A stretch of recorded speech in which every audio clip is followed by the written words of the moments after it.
নমস্কার সবাইকে। আশা করি সবাই ভালো আছেন। আমি বাদল বালাও আজকে আছি আপনাদের সাথে।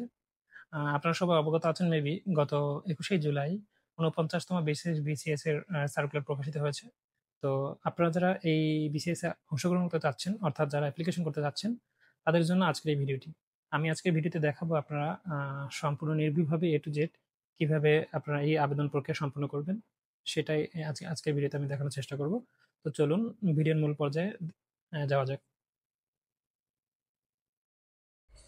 প্রথমে আমরা একটা ব্রাউজার সিলেক্ট করব। আমি এখান থেকে ক্রোম ব্রাউজার ইউজ করছি। এরপরে আমি এখান থেকে গুগলে সার্চ বারে গিয়ে আমি লিখবো হচ্ছে বিপিএসসি, এতটুকু লিখে আপনি সার্চ দিবেন। তো আমি এতটুকু লিখে সার্চ দিয়েছি, দেন হচ্ছে নিচের দিকে স্ক্রল করে আসতেছি। দেখুন এখানে এই বিপিএসসি এই যে ওয়েবসাইটটা আছে নিচেরটা বিপিএসসি, হ্যাঁ এটাতে আমি এন্টার করব। আমি এই ওয়েবসাইটের লিঙ্কটা আমার ভিডিও ডিসক্রিপশন বক্সে দিয়ে দেবো। এরপর উপর দিক থেকে দেখুন ৪৯তম স্পেশাল বিসিএস, এটাতে আমি ক্লিক করেছি। এখন এখানে প্রথমে আপনি অ্যাডভার্টাইজমেন্ট পাবেন, অর্থাৎ বিজ্ঞপ্তিটা পাবেন। আমি সেটাই আগে দেখাচ্ছি এখানে বিজ্ঞপ্তিটা ওপেন করে। তো ওটাতে ক্লিক করার ফলে আমাকে এখানে বিপিএসসির ওয়েবসাইটে নিয়ে আসছে। এখান থেকে যে বিসিএস নোটিশ, পরীক্ষা বা নোটিশ, এটাতে চলে আসছে। এখানে দেখুন এখানে এই ৪৯তম বিসিএস এর পরীক্ষার বিজ্ঞপ্তি প্রকাশ, ঠিক আছে। এখানে কয়েকটা ইয়ে আছে। তো আমি প্রথমে এখান থেকে যে বিজ্ঞপ্তিটা, এটা আমি এখান থেকে ওপেন করছি। কারণ আপনার হচ্ছে বিজ্ঞপ্তিতে অনেক বিষয় আছে যেগুলো আপনাদের প্রথমে জানা দরকার। তো আমি এখান থেকে ওপেন করে এটা আমি আপনাদেরকে এখন দেখাবো। আমি বিজ্ঞপ্তিটা ওপেন করেছি। ওপেন করার পরে দেখুন এখানে আপনার প্রথমে আছে কোন কোন সাবজেক্টে কতটি পোস্ট, এগুলি এখানে দেওয়া আছে। তো এটা আপনি দেখে নেবেন আপনার সাবজেক্ট ওয়াইজ, ঠিক আছে। আর আমি এখান থেকে স্ক্রল করে নিচের দিকে যাচ্ছি, যেটা আপনাদের এখান থেকে সবচেয়ে বেশি জরুরি যেটা বোঝা, সেই বিষয়টা আমি আলোচনা করবো এখানে। যেমন দেখুন এখানে আপনারা কারা এটাতে অ্যাপ্লাই করতে পারবেন। যেমন এখানে অবতীর্ণ প্রার্থীর যোগ্যতা, এখানে এখানে যে যে লেখাটুকু কি আছে আমি একটু এটা শোনাচ্ছি আপনাদেরকে সংক্ষিপ্তভাবে। এখানে হচ্ছে যারা স্নাতক করেছেন অর্থাৎ অনার্স করেছেন, তারা হচ্ছে অ্যাপ্লাই করতে পারবেন। এবং অনেকে আছেন যারা অনার্সের পরীক্ষা দিয়েছেন, যেমন হচ্ছে গিয়ে এখানে এখানে একটা ডেট দেওয়া আছে, যেমন হচ্ছে 18 তারিখ, সম্ভবত 18 জুলাই পর্যন্ত যদি কেউ লিখিত পরীক্ষায় দিয়ে থাকেন, কমপ্লিট করে থাকেন, কিন্তু রেজাল্ট প্রকাশিত হয়নি, তাহলেও আপনি অ্যাপ্লিকেশন করতে পারবেন, ঠিক আছে। কিন্তু পরীক্ষা এখনো শেষ হয়নি এরকম হলে তিনি অ্যাপ্লাই করতে পারবেন না। ওকে, তারপরে এখান থেকে আমি নিচের দিকে চলে আসছি।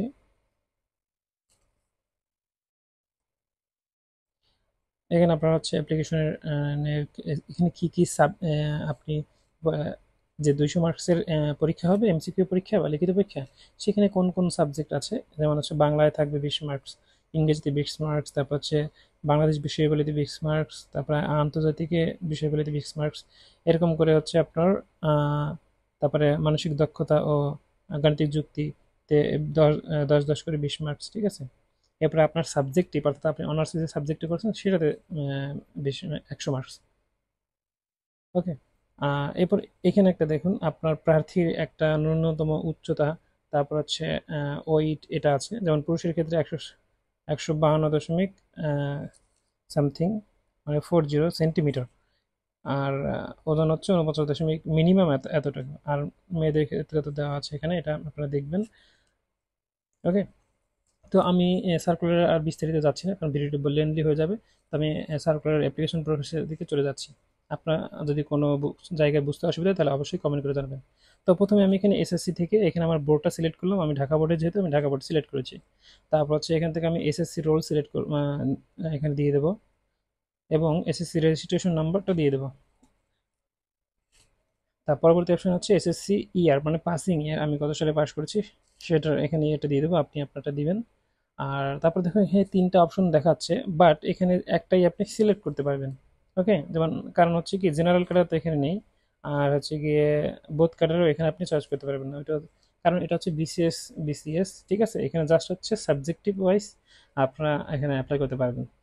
ওকে, সো এখান থেকে মাঝখানে যেমন application form for technical or professional cadre, এটাতে আপনারা এখানে মার্ক করতে পারবেন। তো আমি এটাতে মার্ক করে দেন হচ্ছে আমি এখান থেকে ডান পাশে নেক্সট বাটনে ক্লিক করব। ঠিক আছে, এখানে একটা ইনস্ট্রাকশন দেওয়া আছে, এটা আপনারা পড়ে নেবেন।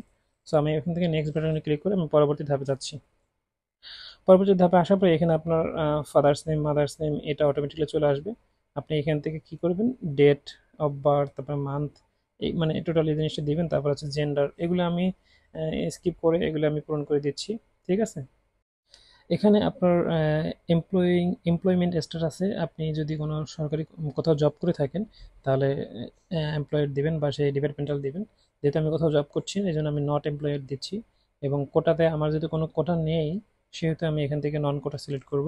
আপনার যদি কোনো কোটা থাকে সেক্ষেত্রে আপনি এটা সিলেক্ট করবেন এবং প্রয়োজনীয় ডকুমেন্টসটা এখানে আপনি প্রোভাইড করবেন। এরপর আমি ন্যাশনাল আইডিতে ইয়েস সিলেক্ট করে এখান থেকে ন্যাশনাল আইডি নম্বরটা দিয়েছি। এরপর বার্থ রেজিস্ট্রেশন এবং হচ্ছে পাসপোর্ট, এটা আমি ননও দিয়েছি যেহেতু আমি বার্থ ন্যাশনাল আইডি নাম্বার দিয়েছি। তো এটা দিলে ওটা দেওয়ার প্রয়োজন পড়ে না। তারপর আমি স্ক্রল করে নিয়ে এসেছি। দেখুন এখানে ইম্পর্টেন্ট একটা বিষয়, হাইট, যেটা আপনাকে সেন্টিমিটার এখানে প্রোভাইড করতে হবে। ঠিক আছে, তো আমার হাইট তো সেন্টিমিটার কত সেটা আমি জানি।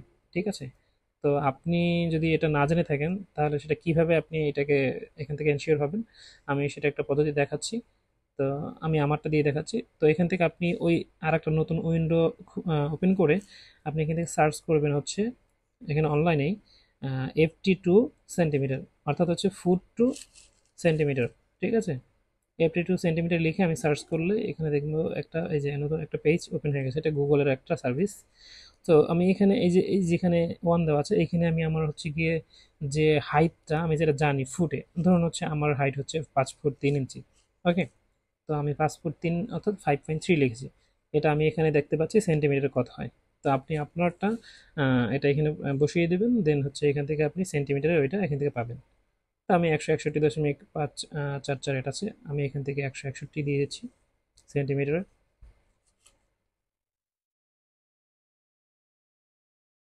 তারপর হচ্ছে এরপরে আছে ওয়েট, আমার ওয়েট কত কেজি, এটা অবশ্যই আপনারা পাবেন, নিজের ওয়েট আপনি মাপলেই পেয়ে যাবেন। ঠিক আছে, সো আমি এখান থেকে আমার ওয়েটটা দিয়ে দিচ্ছি 60 কেজি।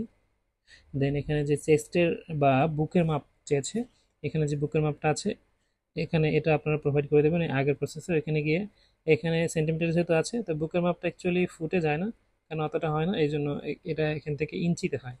ঠিক আছে, তো আমরা এখান থেকে ইঞ্চিটা সিলেক্ট করবো, যেহেতু দেখুন এখানে ফুট লেখা আছে, এটাতে ক্লিক করে এখানে অপশন পেয়ে গেছি ইঞ্চি। ঠিক আছে, তো ইঞ্চি সিলেক্ট করে দেন আমি এখানে আমার বুকের মাপটা কত ইঞ্চি আমি সেটা এখানে দিয়ে দেবো। ওকে, ধরুন আমার এখানে 37 ইঞ্চি আছে, আমি এখান থেকে 37 দিয়ে দিচ্ছি, তো সেটা সেন্টিমিটার যত হয় সেটা আমি এখানে বসিয়ে দেবো।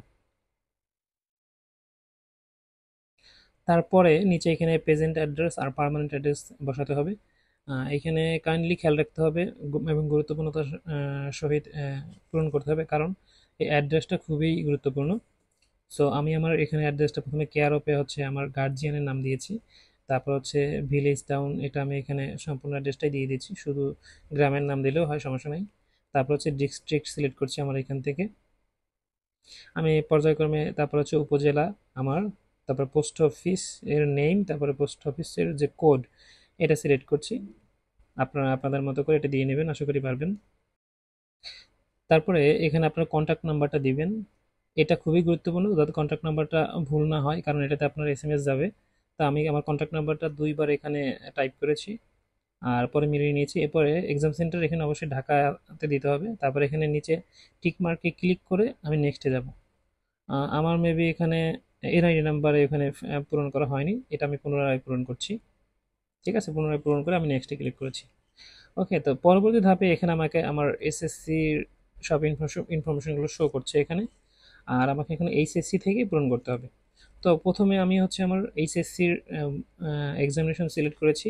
আপনাদের যে এক্সামিনেশন ছিল সেটা আপনারা সিলেক্ট করবেন। ঠিক আছে, আমি আমার এইচএসসি যেহেতু আমি সেহেতু এইচএসসি সিলেক্ট করেছি। তারপর হচ্ছে বোর্ড সিলেক্ট করব, আমার ঢাকা বোর্ডের, এই জন্য আমি ঢাকা বোর্ড সিলেক্ট করেছি।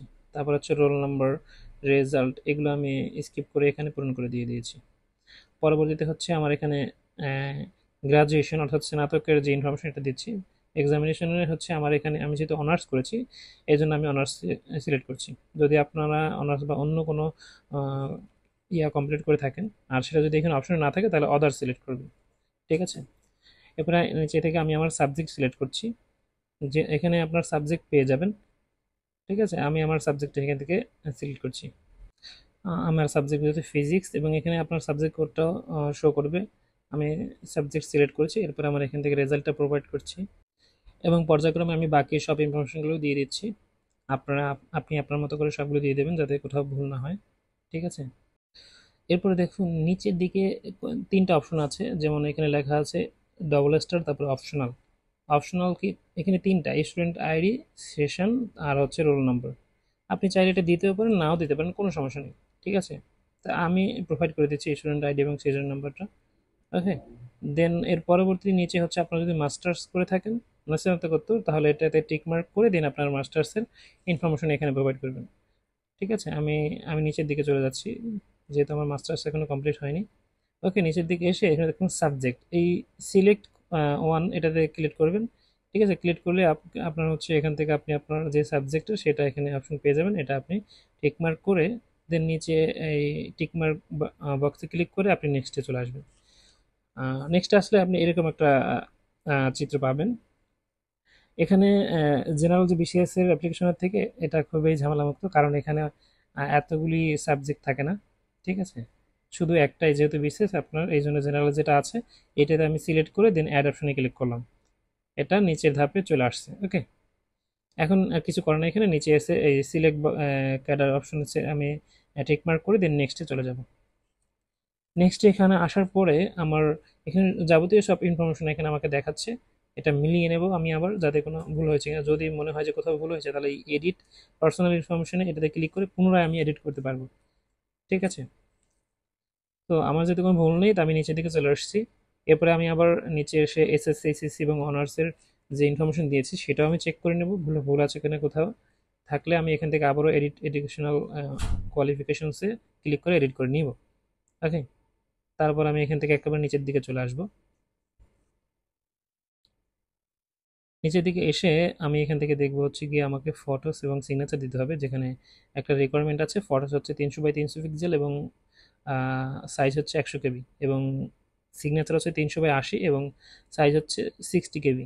এটা আপনাকে খেয়াল রেখে ফটো রিসাইজ করতে হবে। ঠিক আছে, যদি আপনি এটা ফটো রিসাইজ করা না থাকে তাহলে আমার একটা ভিডিও আছে এই চ্যানেলে, যেটা আমি এই ভিডিও ডিসক্রিপশন বক্সে লিঙ্ক দিয়ে দেবো, আপনি সেখান থেকে দেখে আসতে পারেন। ঠিক আছে, কীভাবে আপনি ফটো রিসাইজ করবেন। এরপরে আমি এখান থেকে ফটোতে ক্লিক করে আমি আমার এখান থেকে রিসাইজ করা ফটোটা আমি সিলেক্ট করছি এবং সিগনেচারটাও সিলেক্ট করছি। আমার ফটো এবং সিগনেচার সিলেক্ট করার পরে দেখুন এখানে ভ্যালিডেশন কোড আছে, আমি এখান থেকে ভ্যালিডেশন কোডটা সরাসরি এখান থেকে বসিয়ে দেবো। ভ্যালিডেশন কোডটা বসানোর পরে নিচের দিকে টিকমার্ক বক্সে ক্লিক করে আমি সাবমিট দ্য অ্যাপ্লিকেশন নিয়ে ক্লিক করব। আমার অ্যাপ্লিকেশন সাবমিট করা হয়ে গেছে। আমি আবার পুনরায় এখান থেকে আমার রিজিউমটা দেখে নেব যে সব কিছু ঠিক আছে কিনা। ঠিক থাকলে আমি এখান থেকে ডাউনলোড দিস পেজে ক্লিক ডাউনলোড করে নেব, অথবা প্রিন্টে ক্লিক করে এখান থেকে প্রিন্ট করে নেব। সো এই ছিল আজকের ভিডিও। যদি ভিডিওটি ভালো লেগে থাকে তো অবশ্যই আমাদের চ্যানেলটি সাবস্ক্রাইব করবেন, এবং আপনাদের যদি কোনো ইনকোয়ারি থাকে, কোনো সমস্যা থাকে, তো অবশ্যই কমেন্ট করে জানাবেন, এবং আমি এর পেমেন্ট প্রসেসটা আলাদা একটা ভিডিওতে দেখাবো। তো আজকে এই পর্যন্তই, ধন্যবাদ সবাইকে।